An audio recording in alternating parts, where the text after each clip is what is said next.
Welcome to the Art of Healing podcast, the podcast that is dedicated to helping you connect with your mind, body, and spirit. This is Charlize, physician and Reiki master, and thank you so much for joining me. I would like to remind you that although I'm a physician, the information you receive in this podcast is for educational and entertainment purposes only. You can find my full disclaimer at my website, www.healingartshealthandwellness.com. If you like what you hear on this podcast, sign up for my weekly newsletter. Check your show notes for more information and for the link to sign up. Thank you.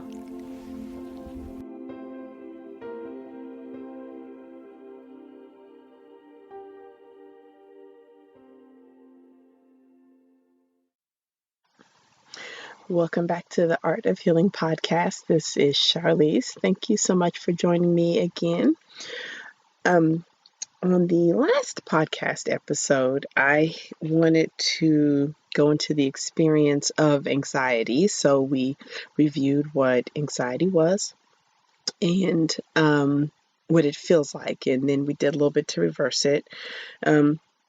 I had an original plan for my content for this month, but I'm going to change it up a little bit because I wanted to do some information to review how we manage anxiety, what the options are.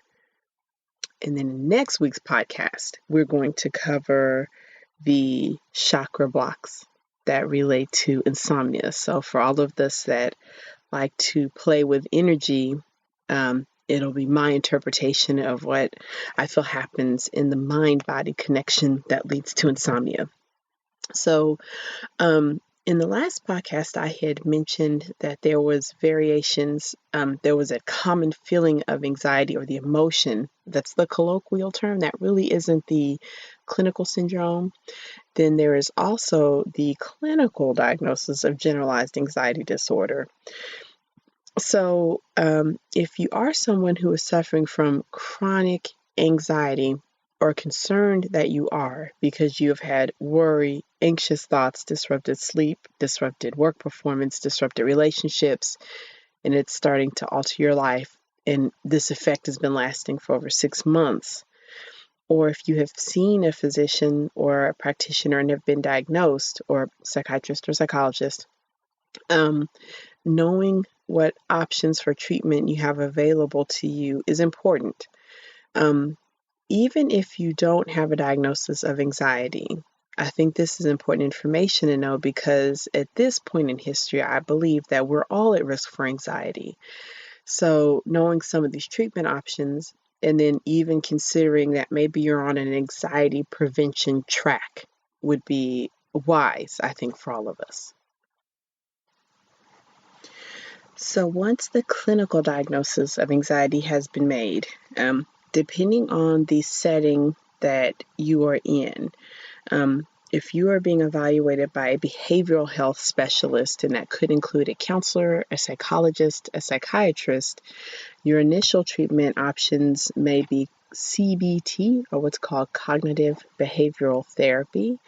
So this is what's known also as like talk therapy. And this is a very important treatment modality, and also important to know because clinically, for those of us that practice primary care internal medicine is my specialty, cognitive behavioral therapy is the top recommended way to manage generalized anxiety. It's the first line treatment.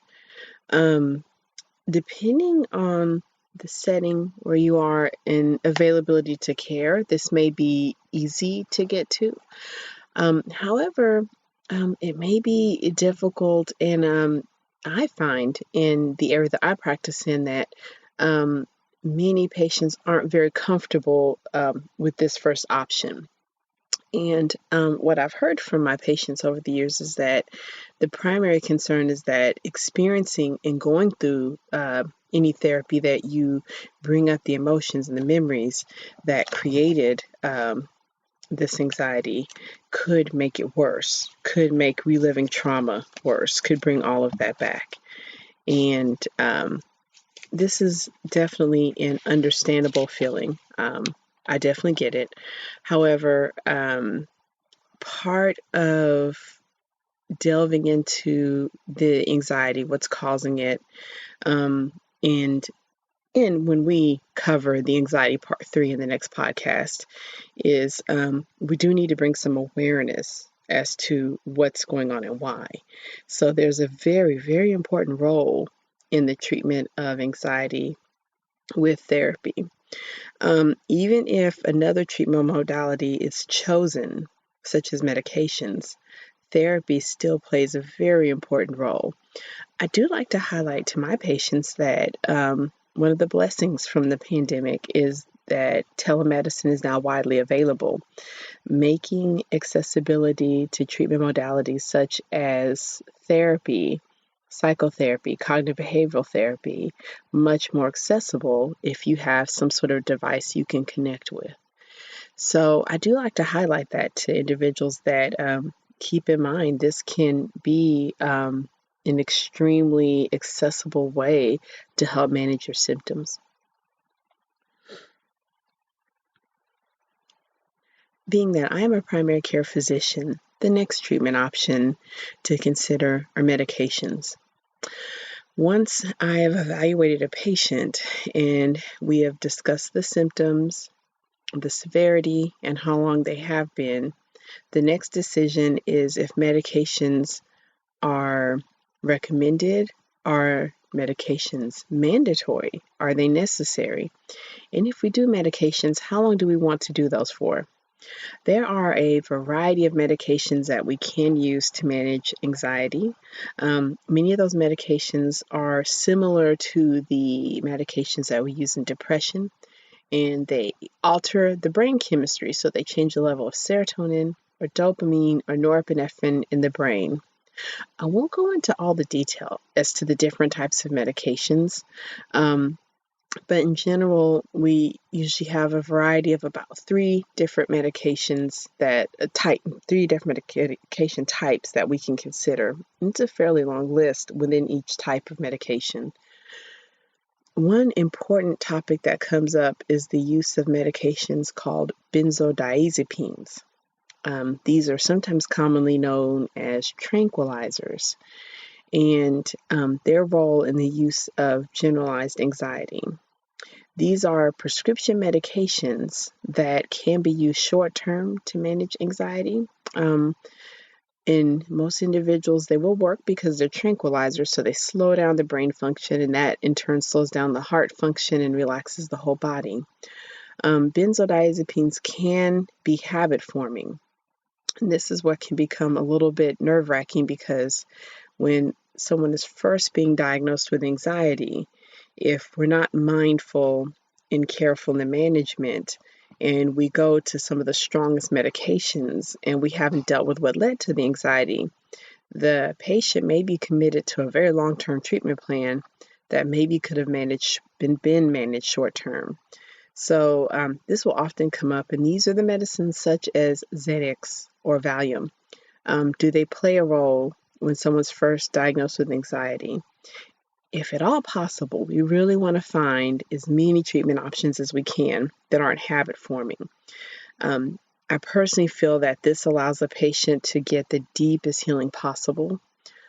However, when we're dealing with severe anxiety, and if it's crippling, and if these anxiety attacks, which in the last podcast we had an experience of what a very minor anxiety attack feels like, if these anxiety attacks are severe and they're causing a lot of suffering and physical symptoms or leading to multiple emergency room visits or something worse, under the care of a skilled physician in behavioral health, we may need to consider the use of benzodiazepines. So at that point, they can serve a role.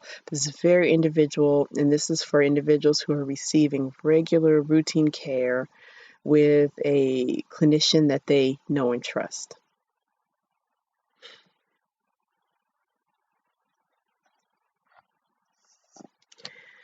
So behavioral therapy and medications are pretty much the 2 Western medicine modalities that we offer.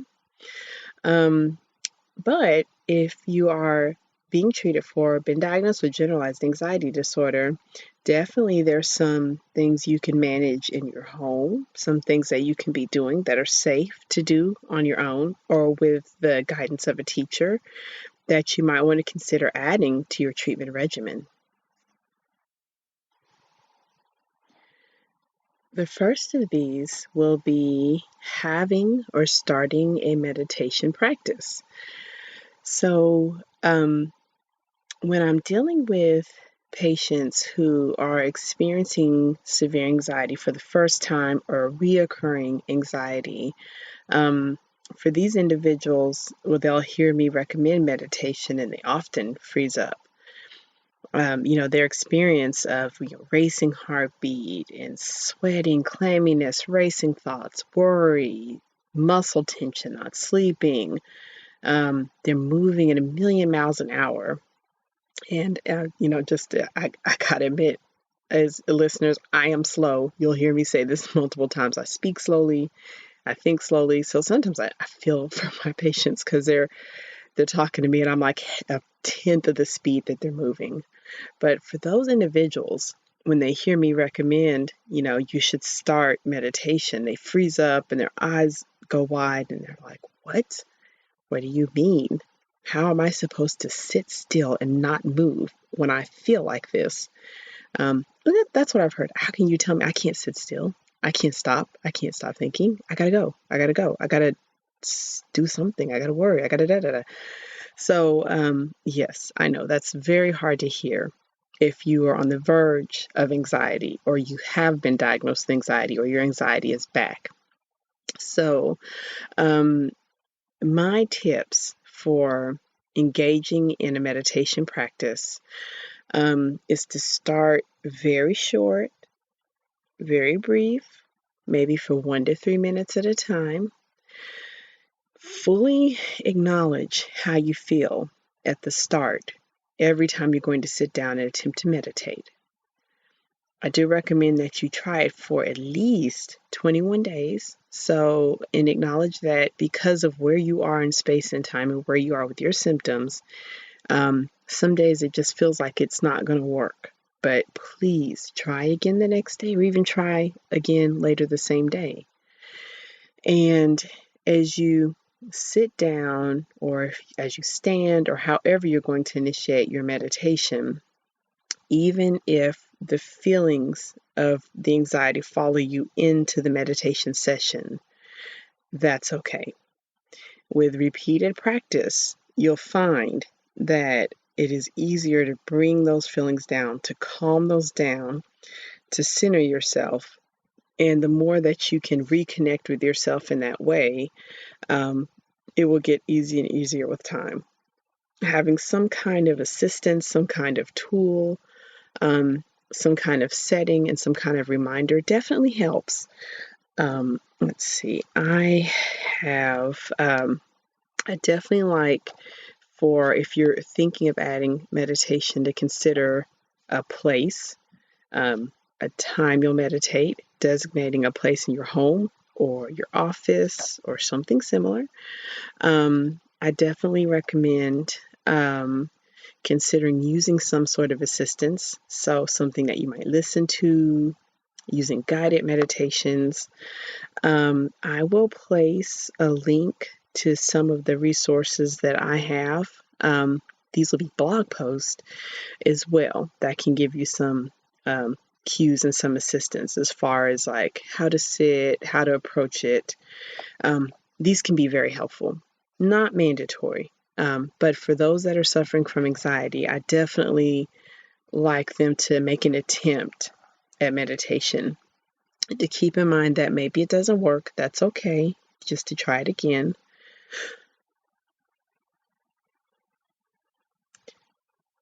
The practice of yoga is helpful for many conditions, and definitely a yoga practice can definitely help for someone who is coping with anxiety that's mild, moderate, or severe, or someone who's trying to prevent anxiety.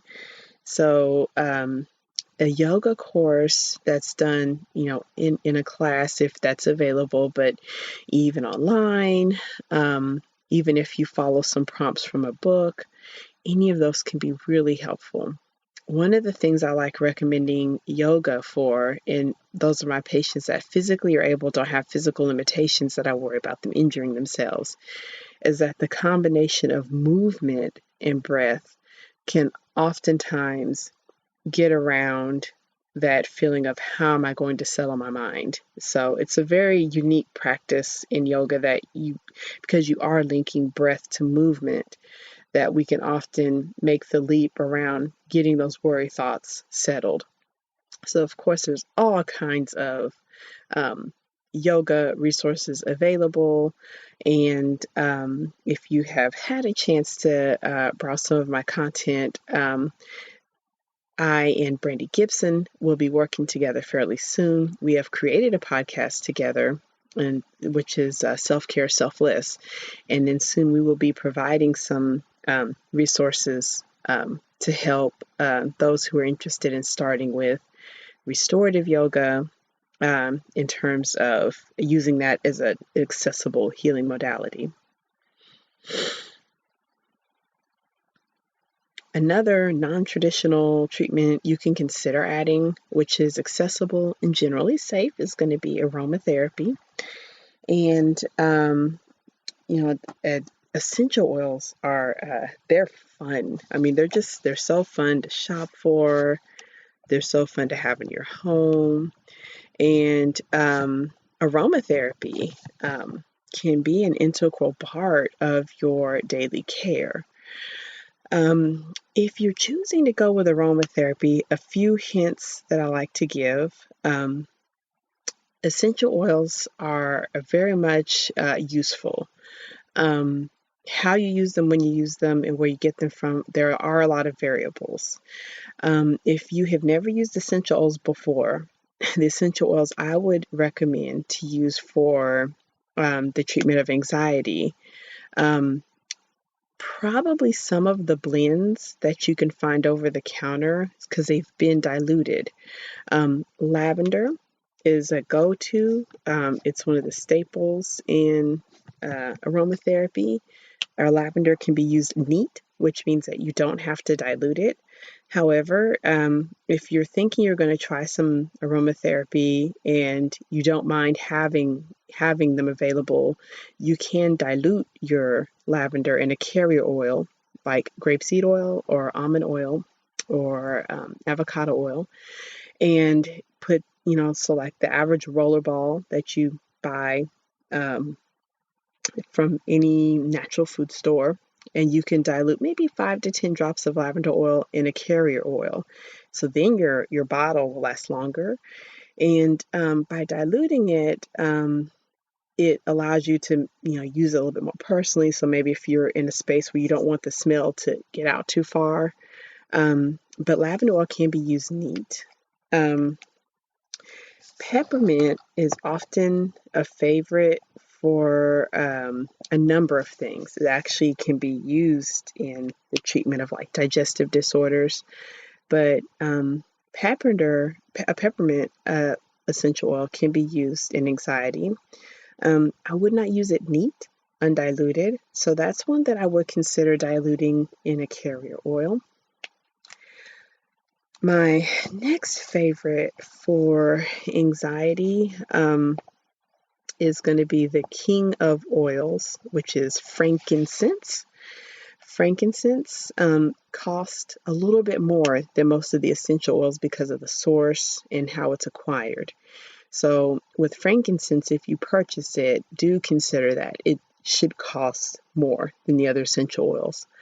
It can be used neat or undiluted. However, same with the lavender oil.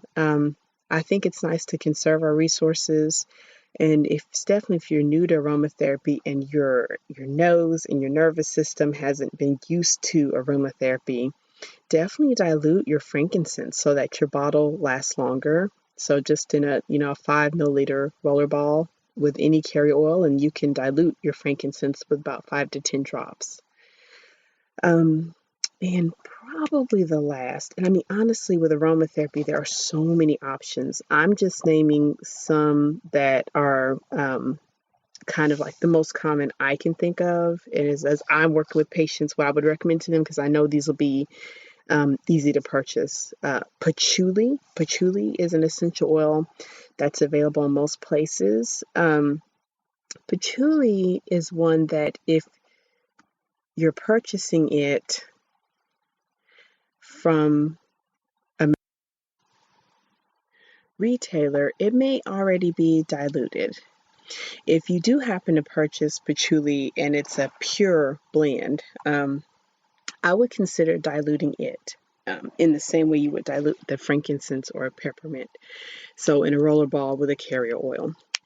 If you're going to use aromatherapy to help with anxiety, you can have your diluted or if you're using lavender, neat, undiluted, you can apply it to your temples and to your wrist. You might find it's pleasant to apply it to your pulse points, like on your neck. You can consider using the aromatherapy while you're starting your meditation practice. That may be very helpful and very nice to help calm your nerves. Or it may be nice to have your pre-made roller ball to take with you during the day. And the pleasantness of the aromatherapy may remind you to take a deep breath. So that's often helpful, easy, and something you can control. And I find this essential oil so much fun. I have a whole stockpile of essential oils myself that I use. These are my personal favorites. But again, there's so many that you could use for anxiety. But just from my knowledge base, I recommend what I think is most cost effective, because they can get quite fancy and they can get very expensive too.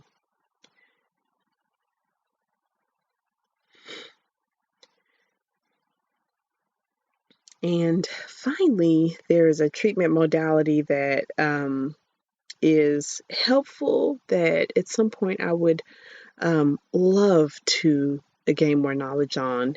I know that it's growing in popularity, especially on the internet, is going to be emotional freedom technique or tapping. So, and I have mentioned that before in the podcast, and I will put some resources in about where you can learn more about tapping.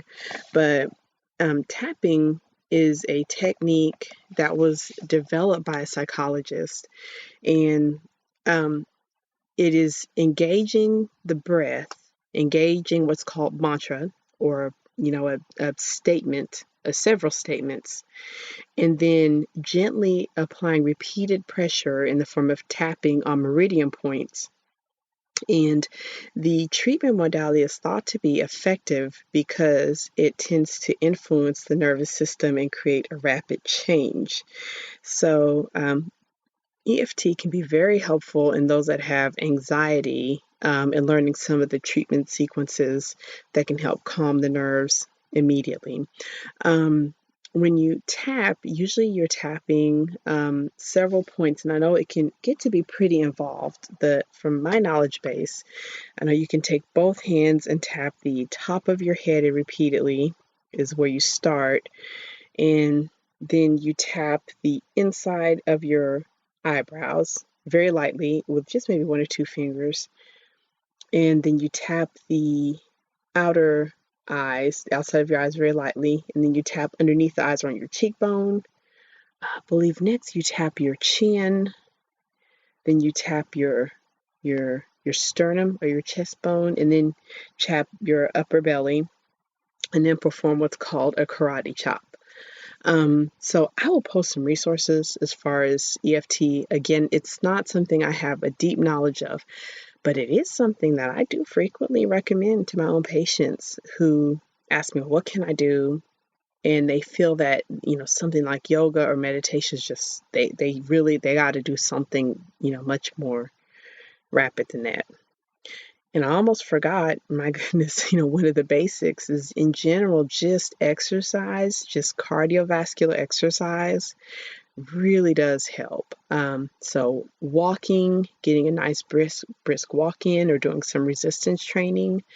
When you exercise, you're engaging those adrenal glands in a positive way, and that can really help modulate how they function. So if you're not getting enough exercise right now and you're feeling like you're developing anxiety, definitely make sure to just revisit to make sure you're getting in enough steps or walking or doing an exercise of choice.